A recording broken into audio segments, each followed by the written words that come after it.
Saludo esta iniciativa de CIESPAL para convocar al panel. Saludo también que los espacios de análisis de contenidos mediáticos hagan un importante gesto de apertura democrática.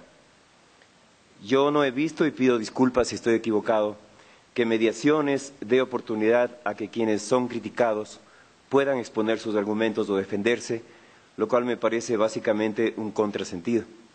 Si se critican los sesgos de los medios privados, que sí los hay, creo que no se deben hacer críticas sesgadas. Si se critican los prejuicios y subjetividades y los intereses de los medios privados, me parece que no se deben hacer críticas prejuiciadas, subjetivas o con adjetivos calificativos. Por eso saludo esta iniciativa de CIESPAL, del director Fernando Checa, y espero que este sea un punto de partida o un punto de inflexión para que Mediaciones sea en realidad un espacio para todos, donde se incluya a quienes desde la otra orilla hacemos buen o mal periodismo, pero aún así tenemos derecho a exponer nuestros planteamientos e incluso a explicar los errores que cometemos y por qué los cometemos. Con esta introducción yo quiero leerles un texto que básicamente no es lo que yo planteo sobre la cobertura acerca del sobreviviente de Tamaulipas, sino las dudas sobre las cuales he estado reflexionando durante todo este tiempo a partir de ese hecho, las dudas que me despertaron estar dentro de una sala de redacción y entender que no existe un consenso respecto de los propios periodistas de la sala de redacción en cuanto a qué hacer, cómo hacerlo, cómo poner en escena, qué decir, qué no decir. Ese texto es el que quiero compartir con ustedes y estoy absolutamente abierto a que luego de las intervenciones de acá de los colegas panelistas, ustedes hagan las preguntas que les parezcan pertinentes. 24 horas después de la decisión colectiva, como ocurre en una sala de redacción, de publicar la fotografía del único sobreviviente y testigo de la masacre en la frontera entre México y Estados Unidos, la sala de redacción aún se estremece con el debate acerca de la pertinencia o la impertinencia ética de aquella decisión.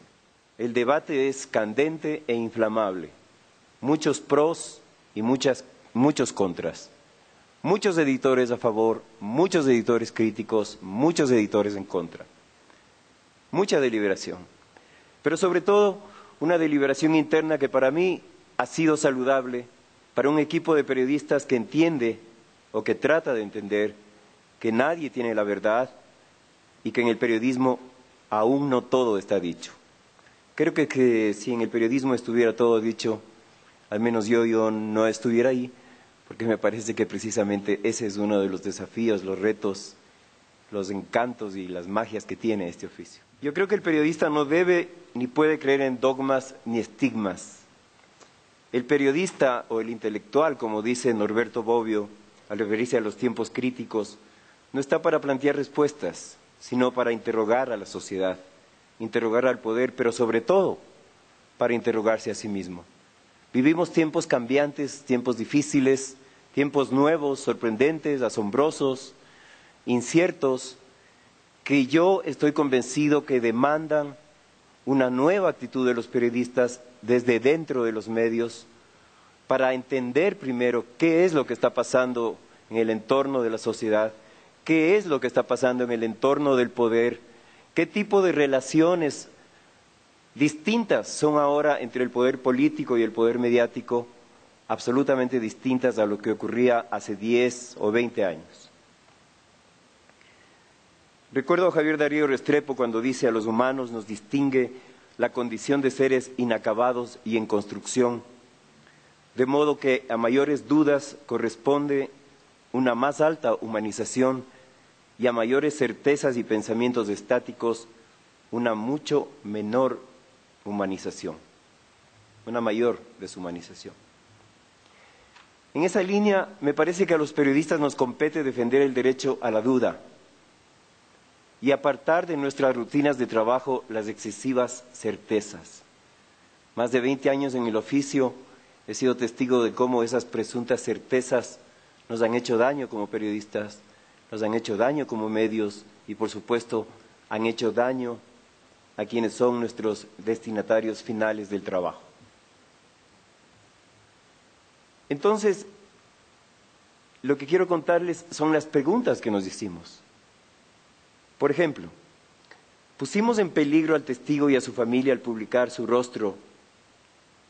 Unos medios lo hicieron directamente y otros pixelados, es decir, esos cuadritos que aparecen para supuestamente no reconocerlo. ¿Lo pusimos en peligro frente a quiénes? ¿A los coyoteros? ¿A las mafias? ¿A esta banda de los Zetas?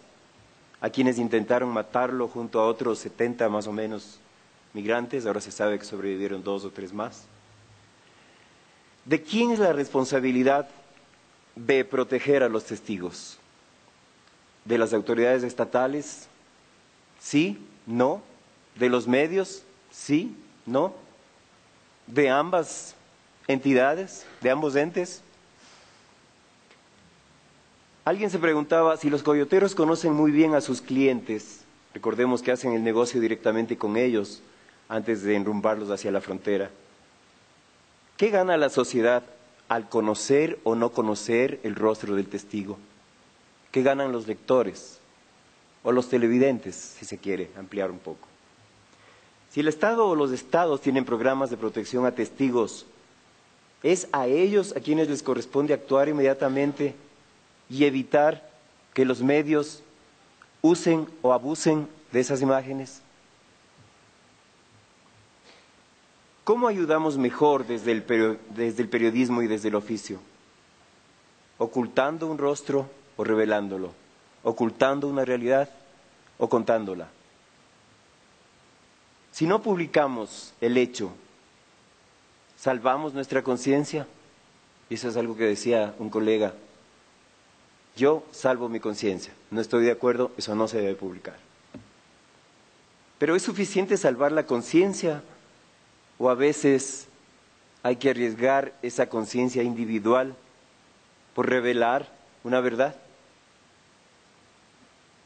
Yo la verdad es que no tengo respuestas a muchas de esas preguntas, aunque supuestamente debería tenerlas por el cargo que ocupo en un medio, por la experiencia que supuestamente tengo. Pero particularmente yo pensé que esa foto debía publicarse, pixelada, porque tengo la impresión, con base a análisis que podrían estar equivocados o certeros, de que estamos viviendo una ilusión, en el sentido de que ya no hay esos migrantes ecuatorianos que se iban por el tren de la muerte, que cruzaban ese río, que en Guatemala sufrían lo peor, que desaparecían. Hay muchísimos desaparecidos que no sabemos qué mismo ha pasado con ellos. Ahora hay una Secretaría del Migrante, ahora supuestamente están más bien los migrantes volviendo, porque el país está mejor. A mí me parecía que eso había que demostrar con un hecho. Sentimos el zarpazo de un hecho tan espeluznante y la realidad me parece que nos recuerda que no es cierto que las cosas han cambiado como nos dicen que han cambiado. Me parece que no es cierto, como propagandiza el gobierno, que los ecuatorianos pobres ya no quieren marcharse del país en busca de un futuro más digno. Se hizo recientemente un reportaje de un pueblo que se llama Ger, donde quedan exactamente 28 personas en el Azuay. El resto, todos están en Estados Unidos y algunos desaparecidos en ese viaje. Me parece que no es cierto incluso que el discurso internacional de que en Arizona lo que pasa es que se está defendiendo el trabajo de los nativos. Es mentira, es simplemente una muestra de cómo en el siglo XXI se sigue discriminando al otro y al diferente. Me parece que no son ciertas muchas cosas que el poder y su maquinaria propagandística nos dice que ya son ciertas. Y me parece que el derecho a la duda siempre será mucho más sano que el ejercicio de la presunta certeza desde el análisis y no desde la práctica diaria.